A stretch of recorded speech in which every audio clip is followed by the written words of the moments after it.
Hello students, कैसे हैं। तो आज के इस वीडियो में क्लास 5th EVS की यूनिट 2 हेल्थ एंड वेलबींग की chapter number 3 the mystery of food. तो इस चैप्टर का हम रिमेनिंग पार्ट है पार्ट 2 का एक्सप्लेनेशन देखने वाले हैं। साथ में ही इसके एक्टिविटीज के अंदर जितने भी क्वेश्चंस हैं उनको देखने वाले हैं। थिंक में जितने भी क्वेश्चंस हैं उनको देखेंगे और लेट अस रिफ्लेक्ट, यानी कि चैप्टर के एंड में जितने भी क्वेश्चंस हैं उन सभी का आंसर देखने वाले हैं। तो चलिए वीडियो को शुरू करते हैं। माई फूड माई प्राइड मीन्स मेरा भोजन मेरा अभिमान या मेरा मान। ड्यूरिंग हर इन्वेस्टिगेशंस, अपनी इन्वेस्टिगेशंस के दौरान, यानी कि जो कुछ भी उसने जांचा परखा उसके दौरान, Disha learn that there are many traditional practices related to food being passed on from one generation to another in the family. तो दिशा ने क्या सीखा कि कई सारी ट्रेडिशनल प्रैक्टिसेस होती हैं, कई सारे तरीके होते हैं जो कि फूड से रिलेटेड होते हैं, जो कि एक जनरेशन से दूसरी जनरेशन में पास होते हैं। यानी कि एक फैमिली के अंदर एक जनरेशन से दूसरी जनरेशन में फूड से रिलेटेड जो प्रैक्टिसेस होती हैं, जो तरीके होते हैं, वो पास ऑन होते हैं। ये बात दिशा ने सीखी। She made her detective case diary on my food my pride. तो उसने अपनी जो केस डायरी थी, जो उसकी डायरी थी, जो डिटेक्टिव उसने डायरी बनाई थी, उसका नाम उसने क्या करा, my food my pride. Let us look at some new entries in Disha's diary. तो चलिए अब दिशा की डायरी में कुछ नई एंट्रीज को भी देखते हैं and help her complete some of them, और उनमें से कुछ को हम कंप्लीट करने में उसकी हेल्प करते हैं। A visit to the vegetable market, एक वेजिटेबल के मार्केट में यानी कि सब्जी के बाजार में एक विजिट। था यानी कि grandfather goes to the vegetable market daily. तो था डेली सब्जी के बाजार में जाते हैं। He buys fresh fruits and vegetables, और वो फ्रेश फ्रूट्स और वेजिटेबल्स खरीद के लाते हैं।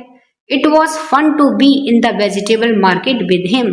तो उनके साथ में वेजिटेबल मार्केट में जाना क्या है, फन है, मजेदार होता है। Disha observe how he carefully examine the fruits और वेजिटेबल्स। तो दिशा ने ये ऑब्जर्व किया, ये देखा कि वे किस तरह से फ्रूट्स और वेजिटेबल्स को बहुत ध्यान से एग्जामाइन करते हैं, उनको देखते हैं। At the market before he bought them. तो मार्केट में उन जो फ्रूट्स और वेजिटेबल्स हैं उनको खरीदने से पहले वे बहुत केयरफुली उनका एग्जामिनेशन करते हैं, उनको चेक करते हैं। Activity 4, do you ever accompany your elders for buying vegetables and fruits. तो क्या कभी आप अपने बड़ों के साथ में फ्रूट्स या वेजिटेबल्स खरीदने के लिए उनके साथ में गए हैं। ड्यूरिंग सच विजिट्स, और इस तरह के विजिट्स के दौरान, observe how elders select fruits and vegetables in the market. और आपको ऑब्जर्व करना है कि कैसे जो आपके बड़े हैं वो फ्रूट्स और वेजिटेबल्स को मार्केट के अंदर से सेलेक्ट करते हैं, छांट करके वो फ्रूट्स और वेजिटेबल्स लाते हैं। तो इसको आपको ऑब्जर्व करना है। Right one thing that you learn from your shopping trip. अब आपको कोई एक चीज लिखनी है जो कि आपने सीखी है इस शॉपिंग ट्रिप के दौरान, and write it as a finding #9 the way Disha would write. अब आपको उस जो आपने सीखा है उसको फाइंडिंग #9 डाल करके आपको उसे लिखना है।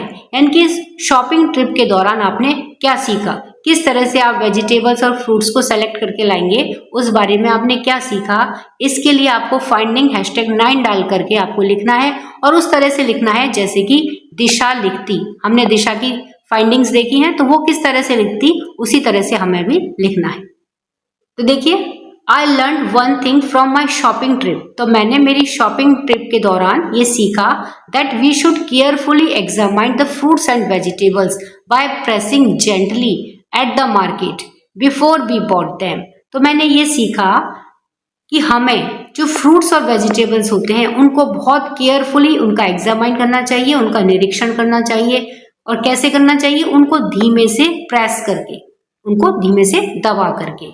जब भी मार्केट में हम उन्हें खरीदें उससे पहले हमें उन्हें हल्का सा दबा करके देखना चाहिए और ध्यान से उनको एग्जामाइन करना चाहिए, देखना चाहिए। तो ये मैंने मेरी शॉपिंग ट्रिप के दौरान इस चीज को सीखा। The Joy of eating seasonal fruits. Seasonal fruits का मतलब क्या होता है, जो मौसम विशेष में ही आते हैं, ऐसे फ्रूट्स यानी कि जो पूरे साल भर नहीं मिलते हैं, केवल जब उनका सीजन आता है, मौसम आता है, जब ही उनको हम खा सकते हैं। तो इस तरह के जो सीजनल फ्रूट्स होते हैं उनको खाने का आनंद। इट वॉज रेनिंग, बरसात हो रही थी। Appa bought lychees on his way home, Appa lychees लेकर के आए थे, जब घर आ रहे थे वापस तब वे लीचीज लेकर के आए थे। दिशा एक्सक्लेम्ड विद डिलाइट, तो दिशा ने बहुत खुशी के साथ में एक्सक्लेम किया, यानी कि उसे बहुत आश्चर्य हुआ। यमी लीचीज, बहुत ही स्वादिष्ट लीचीज, टेस्टी लीची। आफ्टर ऑलमोस्ट अ ईयर, लगभग 1 साल के बाद, यानी कि उसने फिर से 1 साल के बाद में लीची को देखा था। उसने क्या कहा, yummy lychees after almost a year. Appa said, Appa ने कहा, lychee is a seasonal fruit so we need to wait for it. तो अप्पा ने अब इसका क्या जवाब दिया, जब उसने कहा कि आफ्टर ऑलमोस्ट अ ईयर, तो उन्होंने क्या कहा कि लीची एक सीजनल फ्रूट है, इसीलिए हमें इसको वेट करना पड़ता है, इसकी वेट करने की हमें जरूरत होती है, क्योंकि ये एक सीजनल फ्रूट है, एक मौसम विशेष में ही यह आता है। दिशा could see the joy on everyone's face as they peeled and shared the delicious fruits with each other. तो दिशा ये देख सकती थी हर किसी के फेस के ऊपर उस जॉय को, उस खुशी को, एज दे पील्ड, जब वे उसे छील रहे थे, लीची को जब वे छील रहे थे तो उनके चेहरे पर जो खुशी थी उसको दिशा देख सकती थी। And share the delicious fruits with each other, और उन्होंने हर एक के साथ में उस स्वादिष्ट फ्रूट को शेयर किया। जैसा कि हम यहाँ इमेज में भी देख रहे हैं, तो ये सब लोग लीची का टेस्ट ले रहे हैं, लीची को जॉय कर रहे हैं। अप्पा एडेड, अप्पा ने कहा, but nothing to beat our local mangoes, लेकिन नथिंग टू बीट यानी कि ऐसा कुछ भी नहीं है बीट जो कि हरा सकता है आर लोकल मैंगोज, हमारे जो लोकल मैंगोज है, हमारे जो इस क्षेत्र विशेष में जो मैंगोज होते हैं उनको कोई नहीं हरा सकता है, यानी कि उनका जो स्वाद है मैंगोज का वो ज़्यादा टेस्टी होता है, वो और भी ज़्यादा अच्छे होते हैं। दे आर सो फ्रेश, वो इतने ज़्यादा फ्रेश होते हैं, ताज़े होते हैं, because they did not have to travel for far to reach. तो वो फ्रेश क्यों होते हैं, जो मैंगोज हैं हमारे लोकल एरिया में जो मैंगोज होते हैं वो बहुत ज़्यादा फ्रेश हैं। तो वो क्यों फ्रेश हैं, because they did not have to travel, क्योंकि उन्हें ट्रेवल नहीं करना पड़ता। फार टू रीच अस, यानी कि बहुत ज़्यादा दूर तक उन्हें ट्रेवल नहीं करना पड़ता हम तक पहुंचने के लिए, क्योंकि वो हमारे एरिया में ही होते हैं, तो हम उन्हें बहुत कम समय में ही ले पाते हैं। लेकिन कहीं दूसरी जगह से अगर ये मैंगो आते तो फिर ये उतने फ्रेश नहीं होते, फिर ये उतने टेस्टी भी नहीं होते। अब चूंकि ये हमारे लोकल में ही होते हैं तो इसलिए ये ज़्यादा फ्रेश होते हैं, क्योंकि इनको ज़्यादा दूर तक ट्रेवल नहीं करना पड़ता। तो ये उसके अप्पा ने बताया। अब देखिए फाइंडिंग #9, तो अब उसे 9th नंबर पर क्या आंसर मिला, उसकी क्या फाइंडिंग थी कि fruits taste best when they are eaten in their season. जो फ्रूट्स होते हैं वो सबसे ज़्यादा बेस्ट कब होते हैं, यानी कि उनका जो टेस्ट होता है वो सबसे ज़्यादा कब होता है, वो कब फ्रूट सबसे ज़्यादा टेस्टी होते हैं कि जब हम उन्हें उनके सीजन में खाएं, यानी कि जब उनके आने का सीजन होता है, अगर हम उस सीजन में ही उन फ्रूट्स को खाएं तब उनका टेस्ट सबसे ज़्यादा बेस्ट होता है। ये बात दिशा को पता चली। Waiting for them increases the Joy, और उनका वेट करने से उनका जो जॉय है, वो खुशी है, वो और भी ज़्यादा बढ़ जाती है। राइट, नेम 3 सीजनल फ्रूट्स और वेजिटेबल्स ऑफ योर रीजन। आपको अपने रीजन के कोई 3 सीजनल फ्रूट्स और वेजिटेबल्स के बारे में लिखना है। सीजनल मीन्स जो मौसम विशेष में ही आते हैं, ऐसे नहीं कि वो साल भर मिलते हैं, नहीं, जब उनका सीजन आता है बस वो तभी मिलते हैं, दैट इज सीजनल फ्रूट्स और वेजिटेबल्स। तो इस तरह के आपके रीजन में जो भी फ्रूट्स और वेजिटेबल मिलते हैं उनके आपको 3-3 नाम लिखने हैं। फॉर एग्जाम्पल आंवला इन विंटर, विंटर में आंवला आता है, एंड जामुन इन समर। तो विंटर फ्रूट्स और वेजिटेबल्स हम सबसे पहले देखें तो देखिए फ्रूट्स में क्या क्या खाते हैं हम विंटर में, ऑरेंजेस, डेट्स मीन्स खजूर, गुआवा एंड ग्रेप्स, तो ये सभी विंटर के फ्रूट्स हैं। और इसके अलावा पीज, कैरेट, स्पिनच, ये क्या है, विंटर की वेजिटेबल्स। अब हम समर के फ्रूट्स और वेजिटेबल्स देखें तो देखिए फ्रूट्स हैं मैंगोज, वाटरमेलन एंड मस्कमेलन, यानी कि आम, तरबूज और खरबूजा। इसके अलावा वेजिटेबल्स में देखिए बिटर गोर्ड मीन्स करेला, लेडी फिंगर भिंडी एंड टिंडा, ये सभी क्या है, समर की वेजिटेबल्स हैं। तो ये सीजनल फ्रूट्स और वेजिटेबल्स होते हैं। च्यू राइट, सही तरह से चबाइए, यानी कि हम जो फूड खाते हैं उसे हमें प्रॉपर च्यू करना चाहिए, उसे सही तरह से चबाना चाहिए। इन्वेस्टिगेशन, तो अब इसके लिए क्या जांच परख है, क्या इन्वेस्टिगेशन है कि what happens to food inside your mouth, कि जो फूड हमारे माउथ में है, मुंह के अंदर है, उसका क्या होता है, यानी कि जब हम भोजन का या खाने का निवाला मुंह में रख लेते हैं तो उसके बाद उस फूड का क्या होता है, ये इन्वेस्टिगेशन का विषय है, इसको जांचना है, इसको परखना है। Detective Disha was not done solving mysteries yet, तो जो डिटेक्टिव दिशा थी, जो जासूस दिशा थी, जो क्यूरियस दिशा थी, उसकी जो मिस्ट्रीज थी, उसके जो क्वेश्चंस थे, उसके जो रहस्य थे, वे अभी भी सॉल्व नहीं हुए थे, यानी कि उसके जो प्रश्न थे वो अभी भी सॉल्व नहीं हुए थे। What happens to food after we eat, तो हम जो खाना खाते हैं तो उस हमारे खाने के बाद में उस फूड का क्या होता है। She wondered, वह आश्चर्यचकित थी, यानी कि जब उसके दिमाग में ये बात आई कि हम जब खाना खाते हैं तो इस खाने का होता क्या है। She looked in the mirror, उसने मिरर में देखा। Opened her mouth wide, और उसने बहुत बड़ा अपना मुंह खोला। एंड सेड, और कहा, आहा, यानी कि बहुत बड़ा उसने मुंह खोला और मुंह खोल करके बोला आहा। Activity 5, when you eat try chewing each item properly, तो जब आप खाना खाते हैं तो हर आइटम को प्रॉपरली अच्छी तरह से च्यू करने की कोशिश करें, till it breaks down into smaller pieces, जब तक कि ये छोटे छोटे पीसेज में ना टूट जाए, एंड देन इनटू मश, और उसके बाद में मश के अंदर, यानी कि उसके बाद में ये एक लुगदी के रूप में चेंज ना हो जाए, तब तक हर फूड आइटम को प्रॉपरली च्यू करने की कोशिश करें। Which teeth did you use to cut and chew, तो इस तरह से फूड को कट करने में, च्यू करने के लिए कौन से टीथ का यूज किया।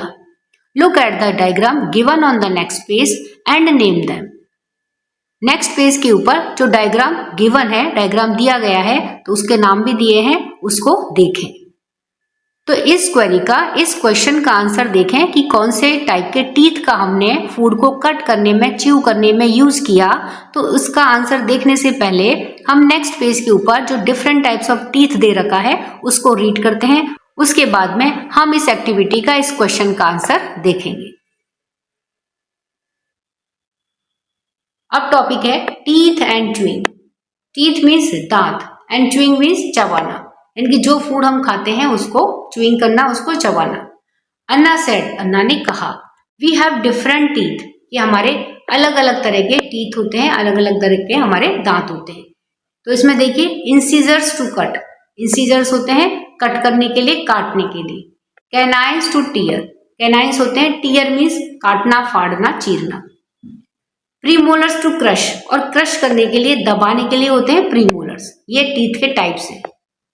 एंड मोलर्स टू ग्राइंड, और जो मोलर्स होते हैं वो पीसने के लिए होते हैं, ग्राइंड करने के लिए होते हैं, यानी कि और भी ज्यादा चूरा करने के लिए, बारीक पीसने के लिए होते हैं मोलर्स। तो यहां पर ये देखिए टीथ की इमेज दी गई है और इसमें जो डिफरेंट टाइप्स के टीथ होते हैं उसको भी दिखाया है। तो हम इस फिगर को देखें तो देखिए टाइप्स ऑफ टीथ, तो इसमें अपर जॉ और लोअर जॉ, ये दोनों को शो किया गया है। तो अपर जॉ और लोअर जॉ में जो एक एडल्ट ह्यूमन होता है उसके अंदर कितने टीथ होते हैं, 32, यानी कि 16 अपर जॉ में और 16 ही लोअर जॉ में, इस तरह से होते हैं 32 टीथ। अब इन 16 जो टीथ होते हैं उनमें इंसीजर, कैनाइन, प्रीमोलर और मोलर, ये कितने कितने होते हैं। तो जैसे देखिए यहाँ सबसे फ्रंट में जो होते हैं 4 दांत होते हैं, ये होते हैं इंसीजर, यानी कि 4 टीथ इंसीजर के अपर जॉ में और 4 टीथ इंसीजर के लोअर जॉ में। यहाँ पर देखिए ये 4 टीथ, इस तरह से पूरा ये पेयर है। तो 4 4 दोनों साइड, तो कितने हो गए इंसीजर, कितने हो गए 2 पेयर्स। या फिर अगर हम सिर्फ अपर जॉ का देखें तो कितने हो गए 4, इंसीजर हो गए 4। उसके बाद हम देखें अपर जॉ की बात कर रहे हैं हम, तो यहाँ पर देखिए कैनाइन 1 और 2, 2 होते हैं, कैनाइन को हम C से डिनोट करेंगे, तो 2 होते हैं इसमें कैनाइन। उसके बाद में प्रीमोलर, प्रीमोलर होते हैं, देखिए 2 इस साइड और 2 इस साइड, ये होते हैं प्रीमोलर। तो कितने हो गए? 4। अब है इसके बाद में मोलर, यानी कि बिल्कुल लास्ट में। तो देखिए 3 एक साइड में और 3 एक साइड में, कितने हो गए? 6। टोटल कितने हो गए? 60। तो इंसीजर 4, कैनाइन 2, प्रीमोलर 4 और मोलर 6, इस तरह से इनकी सेटिंग होती है। इसी तरह से लोअर जॉ में भी 16 टीथ होते हैं और यही सेम इनका पैटर्न होता है। तो अब देखिए इस क्वेश्चन का आंसर देखते हैं कि we use different teeth for different parts of the eating process. तो हमारी जो ईटिंग प्रोसेस है, खाने की जो प्रोसेस है, उसके डिफरेंट पार्ट्स को, यानी कि फूड के जो डिफरेंट पार्ट्स हैं, उसके लिए हम डिफरेंट टाइप्स के टीथ का यूज करते हैं। यानी कि कोई एक टाइप के टीथ से ही हम फूड की जो पूरी ईटिंग प्रोसेस है वो नहीं कर सकते हैं। फूड की जो पूरी ईटिंग प्रोसेस होती है उसकी लिए डिफरेंट टाइप्स के टीथ्स का यूज किया जाता है। जैसे कि इंसीजर्स आर फॉर कटिंग, यानी कि फूड की कटिंग करनी है तो उसके लिए हम इंसीजर टीथ्स का यूज करते हैं। Canines are for tearing, food को टीयर करना है यानी कि चीरना है, फाड़ना है, तो उसके लिए कैनाइन्स टीथ का यूज करते हैं। Premolars are for crushing, food को क्रश करने के लिए, दबाने के लिए, कुचलने के लिए प्रीमोलर्स टीथ का यूज करते हैं। And molars are for grinding and chew food, और मोलर्स टीथ का, यानी कि जो टीथ्स के टाइप में सबसे लास्ट में टीथ आते हैं मोलर्स, तो ये यूज होते हैं फूड को ग्राइंड करने के लिए, पीसने के लिए, एंड च्यू और चबाने के लिए। फूड इनटू अ सॉफ्ट मश, एक बिल्कुल सॉफ्ट मश के अंदर, लुगदी के अंदर चेंज करने के लिए मोलर्स टीथ का यूज किया जाता है, उसको ग्राइंडिंग करने के लिए, च्यू करने के लिए। आफ्टर दिस प्रोसेस, यानी कि जब फूड एक मश के अंदर, एक लुगदी के अंदर चेंज हो जाता है, उसके बाद में food is ready for swallowing and digestion, यानी कि जब फूड एक मश के अंदर चेंज कन्वर्ट हो जाता है तो उसके बाद में फूड स्वेलोइंग के लिए, यानी कि उसको निगलने के लिए और फिर आगे डाइजेशन के लिए रेडी रहता है, तैयार हो जाता है। तो इस तरह से फूड को कट करने में और च्यू करने में, कट करने के लिए इंसीजर एंड च्यू करने के लिए मोलर्स टीथ का यूज करते हैं। Disha wondered whether more saliva come out when you chew the food for long. तो दिशा वंडर्ड थी, उसे बहुत आश्चर्य हो रहा था कि जब भी हम ज्यादा देर तक फूड को चबाते हैं, लंबे समय तक जब फूड को च्यू करते हैं, तो क्या ज्यादा सलाइवा आती है, ज्यादा सलाइवा बनती है। तो इस बात को लेकर के दिशा बहुत ज्यादा वंडर्ड थी। And chewing properly releases saliva which helps digest the food, he added.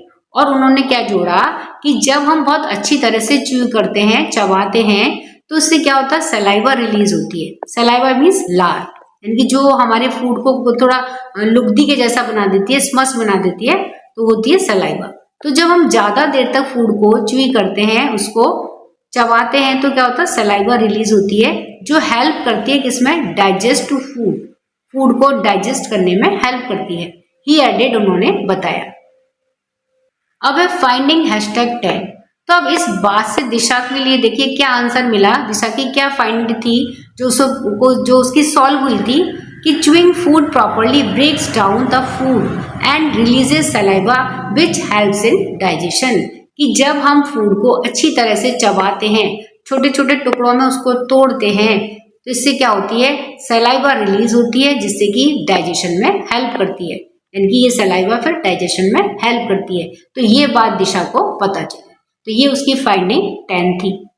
अब फाइंडिंग 11 क्या है कि different types of teeth have different uses. और उसने क्या जाना इस बात से कि अलग अलग तरह के जो हमारे टीथ होते हैं, इनका काम भी डिफरेंट होता है। इनका जब हम यूज लेते हैं तो अलग अलग तरह का इनका यूज होता है। ये बात भी दिशा को पता चली। ओरल हाइजीन, मुंह की साफ सफाई। दिशा वॉज हैविंग अ टूथएक, दिशा के टूथएक था, मीन्स दांत में दर्द था। She visited the dentist with her parents, तो उसकी टूथएक था यानी कि दांत में दर्द था, तो वह अपने पेरेंट्स के साथ में डेंटिस्ट के पास गई। The doctor found a cavity, तो डॉक्टर को क्या मिला, एक कैविटी मिली, अ होल। कैविटी क्या होती है, एक होल होती है इन द टूथ, दांत के अंदर, एंड ट्रीटेड इट, और इसका इलाज किया।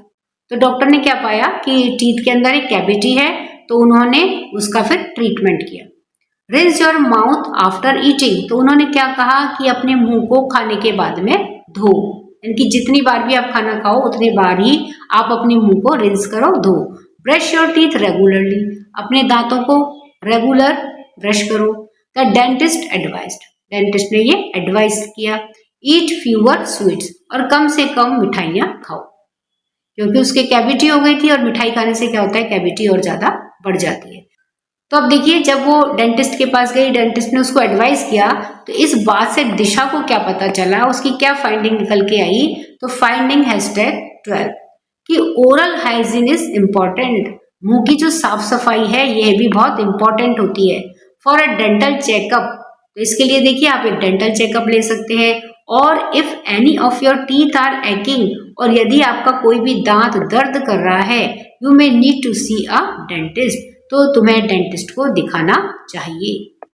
तो ये दिशा की फाइंडिंग नंबर 12 थी, उसे ये चीज पता चली कि किस तरह से हम हमारे मुंह की साफ सफाई कर सकते हैं, और अगर हमारे ओरली कोई प्रॉब्लम है तो हमें उसके लिए क्या क्या करना चाहिए। The danger of choking, choking means क्या होता है, रुक जाना, अवरुद्ध हो जाना। तो इसके क्या खतरे होते हैं, जैसे कि हमारा गला रुक जाता है, गला हमारा अवरुद्ध हो जाता है, चॉक हो जाता है, तो इसके क्या क्या खतरे हो सकते हैं, ये कितना खतरनाक होता है। Do not Gulp down your food, Gulp down means एक तरह से पूरा निगल जाना, तो do not Gulp down your food, अपने फूड को, खाने को एक साथ निगलना नहीं चाहिए, उसे नहीं निगलो। वॉर्न अम्मा एट डिनर, अम्मा ने इस बात की चेतावनी डिनर पर दी कि अपने खाने को एक साथ में निगलो मत। च्यू योर फूड प्रॉपरली, और उन्होंने क्या कहा कि अपने फूड को अच्छी तरह से चबाओ। फाइंडिंग #13, तो अब इस बात से, यानी कि अम्मा के इस तरह से कहने से दिशा को क्या बात पता चली, उसकी क्या फाइंडिंग थी कि I must eat my food slowly to avoid choking on it, कि मुझे मेरा खाना धीरे धीरे खाना चाहिए, to avoid choking on it, जिससे कि मैं चॉकिंग को, यानी कि जो रुक जाता है गला, उसको रोक सकूं। उसको रोकने के लिए मुझे खाने को धीरे धीरे खाना चाहिए। तो ये बात दिशा को पता चली। तो यहाँ पर देखिए, note to the teacher, teachers के लिए नोट दे रखा है। The teacher needs to make sure to bring learners attention towards taking smaller mouthfuls and chewing them properly before swallowing. तो टीचर को ये मेक श्योर करना है कि उनके जो लर्नर्स हैं, मीन्स उनके जो स्टूडेंट्स हैं, वे छोटे छोटे टुकड़े लें मुंह के अंदर और उन्हें अच्छी तरह से चबाएं, और वो स्वेल करने से पहले, यानी कि उनको निगलने से पहले उसे अच्छी तरह से च्यू करें। Also advise them to avoid talking और laughing with food in their mouth, और इसके साथ में उनको और क्या एडवाइस करना है अपने स्टूडेंट को कि वे टॉकिंग को और लाफिंग को भी अवॉइड करें जब खाना उनके मुंह में हो। तो इस तरह की बातें भी टीचर्स को अपने स्टूडेंट को सिखानी है। Right, how can you avoid choking, आप चॉकिंग को किस तरह से अवॉइड कर सकते हैं, रोक सकते हैं। चॉकिंग मीन्स कोई चीज रुक जाना, अवरुद्ध हो जाना, जैसे कि हमारा गला चौक हो जाता है। टू प्रिवेंट चॉकिंग, चॉकिंग को रोकने के लिए, यानी कि जो रुक जाती है, अवरुद्ध हो जाती है, उसे रोकने के लिए it's crucial to eat slowly, तो क्या जरूरी है कि धीरे धीरे खाएं, and deliberately cutting food into small pieces, और ये बहुत ही ज़्यादा ज़रूरी है कि हम इसको छोटे छोटे पीसेज में काट लें। एंड अवॉइडिंग डिस्ट्रैक्शंस, और जो डिस्ट्रैक्शंस होते हैं उसको अवॉइड करें, यानी कि हमारा जो ध्यान भंग हो जाता है उसको अवॉइड करें। लाइक टॉकिंग और लाफिंग वाइल ईटिंग, तो डिस्ट्रैक्शंस कैसे कैसे हो सकते हैं, जैसे कि हम कोई बातचीत कर रहे हों या हंस रहे हों, तो इन सबको अवॉइड करना चाहिए जब हम खा रहे हों, क्योंकि ये भी एक बहुत बड़ी वजह होती है चॉकिंग की। तो ये कुछ तरीके हैं जिनसे कि हम चॉकिंग को अवॉइड कर सकते हैं। फूड इन आवर बॉडी, अब हमारी बॉडी के अंदर फूड है, तो फिर देखिए क्या होता है। फाइनल डिस्कवरी, अब ये उसकी फाइनल डिस्कवरी है, ये उसकी अंतिम खोज है। Some microbes spoil our food while some help us to make food items. कुछ जो माइक्रोब्स होते हैं वे हमारे फूड को स्पॉइल कर देते हैं, खराब कर देते हैं, जबकि जो कुछ माइक्रोब्स होते हैं वो हेल्प करते हैं फूड आइटम्स को बनाने में। जैसे हमने देखा कि इडली को बनाने में माइक्रोब्स हेल्प करते हैं, इसी तरह से बहुत सारे हमारे फूड आइटम्स खराब हो जाते हैं माइक्रोब्स की वजह से। तो कुछ माइक्रोब्स तो हमारी हेल्प करते हैं, जबकि कुछ क्या होते हैं, हमारे फूड को स्पॉइल कर देते हैं। They also help us digest food, ये हमारे फूड को डाइजेस्ट करने में भी हमारी हेल्प करते हैं। Finally the food mystery was solved, और अंत में जो फूड की मिस्ट्री थी, फूड का जो रहस्य था वो सॉल्व हो गया था। ईट राइट, तो देखिए उस सॉल्व में क्या क्या चीज निकल के आई कि ईट राइट, सही तरह से खाइए। प्रिजर्व एंड स्टोर राइट, सही तरह से प्रिजर्व करिए और उसे स्टोर करिए। एंड ऑल्सो च्यू वेल, और सही तरह से चबाइए। And thank the good microbes, और जो अच्छे बैक्टीरिया हैं, अच्छे माइक्रोब्स हैं, उनको थैंक कहिए। मिस्ट्री सॉल्व्ड, और मिस्ट्री सॉल्व हो गई, सुलझ गई।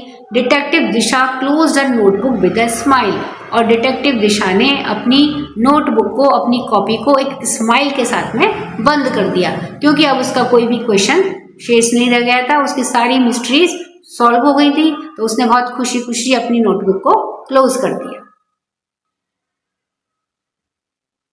Late us reflect. First question है, why do some food items last for weeks and other spoil in just a few days. तो क्यों कुछ फूड आइटम्स ऐसे होते हैं जो कई हफ्ते तक चलते हैं, जबकि कुछ फूड आइटम्स ऐसे होते हैं जो केवल कुछ दिन में ही स्पॉइल हो जाते हैं। तो ऐसा क्यों होता है? आंसर है, foods with high moisture content like milk and bread. तो ऐसे फूड आइटम्स जिनमें बहुत ज्यादा मॉइस्चर होती है, जैसे कि मिल्क हो, ब्रेड हो, स्पॉइल क्विकली, तो ये जल्दी खराब हो जाते हैं, बिकॉज क्योंकि they provide an ideal environment for bacteria, क्योंकि ये जो मॉइस्चर वाले फूड आइटम्स होते हैं ये बैक्टीरिया को एक बहुत ही बढ़िया आइडियल एनवायरनमेंट प्रोवाइड करते हैं। एंड मोल्ड ग्रोथ, बैक्टीरिया की और मोल्ड की ग्रोथ के लिए एक बहुत ही सुटेबल एनवायरनमेंट प्रोवाइड करते हैं।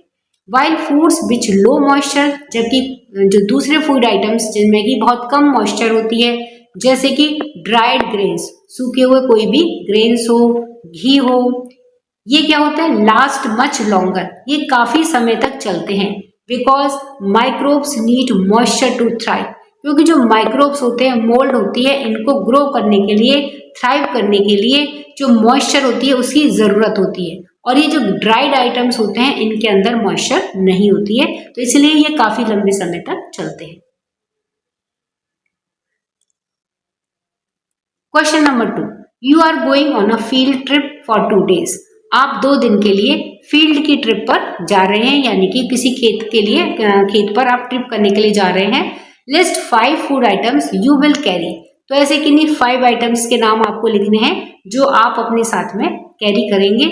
You will, how will you keep them from getting spoiled, तो आप इन फूड आइटम्स को खराब होने से बचाने के लिए क्या करेंगे?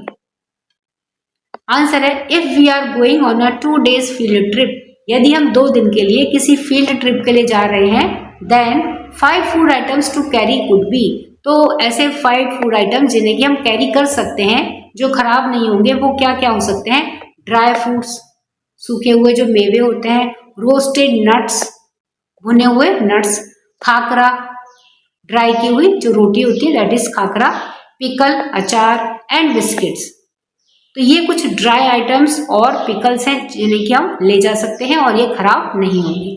टू प्रिवेंट स्पॉइलेज, स्पॉइलेज को रोकने के लिए pack them in air tight containers, और इनको भी खराब होने से रोकने के लिए हम क्या करेंगे? इन फूड आइटम्स को एयर टाइट कंटेनर्स और सील्ड पैकेट्स जो आते हैं उनके अंदर इनको पैक करेंगे। To keep out moisture and air, moisture को और एयर को हटाने के लिए, बाहर रहने के लिए हम इनको एयर टाइट कंटेनर्स के अंदर या फिर जो सील्ड पैकेट्स आते हैं उनके अंदर रखेंगे। Question number 3, what if food can not be preserved, क्या हो यदि फूड को प्रिजर्व ना किया जाए, तो क्या हो सकता है? Imagine a world without food preservation, एक ऐसे वर्ल्ड की, एक ऐसे संसार की कल्पना कीजिए जहां पर कि फूड प्रिजर्वेशन नहीं होता है, एंड डिस्कस द कंसिक्वेंसेस, और इसके क्या इफेक्ट होंगे, क्या इसके प्रभाव होंगे, यानी कि कोई फूड प्रिजर्वेशन को जानता ही नहीं है। तो इस तरह के वर्ल्ड की हमें कल्पना करनी है और इसके क्या रिजल्ट्स होंगे, इसके क्या इफेक्ट होंगे, उनके बारे में हमें डिस्कशन करना है। तो आंसर है विदाउट प्रिजर्वेशन, प्रिजर्वेशन के बिना फूड वुड स्पॉइल क्विकली, तो क्या होगा, जो खाना है वो जल्दी खराब हो जाएगा। इन अ वर्ल्ड, तो संसार में, where food is not preserve, जहां पर कि फूड प्रिजर्व नहीं होता है, फूड विल स्पॉइल्ड, तो खाना क्या होगा, खराब हो जाएगा, एंड गो टू वेस्ट, और फिर वेस्ट हो जाएगा, लीडिंग टू फूड शॉर्टेज, और इसकी वजह से क्या कॉन्सिक्वेंसेज होंगे, क्या इफेक्ट होंगे, कि जो फूड की शॉर्टेज है, खाने की कमी हो जाएगी, seasonal foods will not be available year round, और जो सीजनल फूड्स यानी कि मौसम विशेष में ही हम जिन फूड्स को खाते हैं उनकी अवेलेबिलिटी भी नहीं होगी, and shipping food long distances will not be possible, और लंबी दूरी पर अगर हमें कोई फूड आइटम्स भेजने हैं तो उनकी भी शिपिंग नहीं होगी, वो भी पॉसिबल नहीं हो पाएगी। Question number 4, match the following, अब हमें मैचिंग करनी है। Which method is used to preserve the following food item A to make the final product B, तो अब हमें मैचिंग करनी है कि फूड आइटम दे रखा है ए, इस फूड आइटम को किस तरह से प्रिजर्व करें कि इससे जो फाइनल प्रोडक्ट बी बनता है उसे हम प्रिजर्व करके रख लें। तो देखिए आइटम ए में दे रखा है रोटी, अब हमें बताना है, तो इसमें देखिए ये एग्जाम्पल करके दिया है, ये गिवन है कि मेथड ऑफ प्रिजर्वेशन, तो इसमें जो मेथड है प्रिजर्वेशन का वो क्या है, डिहाइड्रेशन, मीन्स इसमें से पानी को निकाल देना, दैट इज डिहाइड्रेशन। तो रोटी को जब हम डिहाइड्रेटेड कर देते हैं तो क्या बनता है, खाकरा बनता है, तो फाइनल प्रोडक्ट क्या हुआ, खाकरा। तो खाकरा को अगर हमें, यानी कि रोटी को अगर प्रिजर्व करके रखना है तो हम उसको क्या करेंगे, डिहाइड्रेट करेंगे और फिर उससे खाकरा बन जाएगा। तो इस तरह से जो प्रोडक्ट ए है रोटी, इसको प्रोडक्ट बी बना खाकरा, इसके लिए कौन सी प्रोसेस से होकर गुजरना पड़ेगा, डिहाइड्रेशन की जो प्रोसेस है, मेथड है, उसको यूज करना पड़ेगा। इसी तरह से अब दे रखा है पापड़, तो देखिए पापड़ को कौन सा मेथड यूज किया जाता है, ड्राइड इन सन, सूरज में इसको यानी कि धूप में सुखाया जाता है, देन प्रोडक्ट क्या बनता है बी, इसमें ड्राइड पापड़, पापड़ जब सूख जाता है तो ड्राइड पापड़, और फिर ये लॉन्ग लास्टिंग चलता है। नेक्स्ट है मैंगो, तो देखिए मैंगो ये हो गया, प्रोडक्ट ए हो गया। अब जब हम इसका प्रोडक्ट बी बनाते हैं तो जैसे आम पापड़, आम से अगर हमने आम पापड़ बनाया तो इसके लिए मेथड ऑफ प्रिजर्वेशन क्या होगा, ड्राइड इन सन, धूप में इसको सुखा दिया जाता है, देन आम पापड़ इज मेड, और उसके बाद में फिर ये प्रिजर्व हो जाता है, काफी टाइम तक चलता है। इसी तरह से है लेमन, अब इससे जो प्रोडक्ट बन रहा है वो क्या बन रहा है, लेमन पिकल, यानी कि नींबू का अचार। तो नींबू का अचार बनाने के लिए इसमें देखिए हम क्या मिलाते हैं, स्पाइसेस, मसाले मिलाते हैं, जिससे कि ये प्रिजर्व रहता है, सुरक्षित रहता है, खराब नहीं होता है। नेक्स्ट है बटर, बटर को यदि प्रिजर्व करके रखना है तो बटर को हम क्या करेंगे, इसका जो फाइनल प्रोडक्ट बनेगा वो घी बनेगा। तो इसके लिए हम कौन सा प्रोसेस यूज करेंगे, मेथड यूज करेंगे, डिहाइड्रेशन, यानी कि बटर के अंदर से जो बटर मिल्क होती है या जो पानी होता है उसको अगर हम डिहाइड्रेटेड कर दें तो घी बन जाएगा, और घी बन के ये प्रिजर्व होगा। नेक्स्ट है जूस, तो जूस से कैंड जूस बनाने के लिए, यानी कि जो फाइनल प्रोडक्ट है बी वो क्या है, कैंड जूस है, तो इसके लिए हम क्या मिलाएंगे, इसमें शुगर मिलाते हैं, शुगर मिलाने से ये प्रिजर्व हो जाता है, काफी टाइम तक चलता है। नेक्स्ट है चिलीज, मीन्स मिर्ची, तो मिर्ची से जब चिली का पाउडर बनता है, मिर्ची का पाउडर बनता है, उसके लिए प्रिजर्वेशन का जो तरीका है वो क्या है, ड्राइड इन सन, धूप में इन्हें सुखाया जाता है, तो जब ये सूख जाती हैं तो फिर इनसे चिली पाउडर बनाया जाता है, जो कि प्रिजर्व करके हम इसको रख सकते हैं।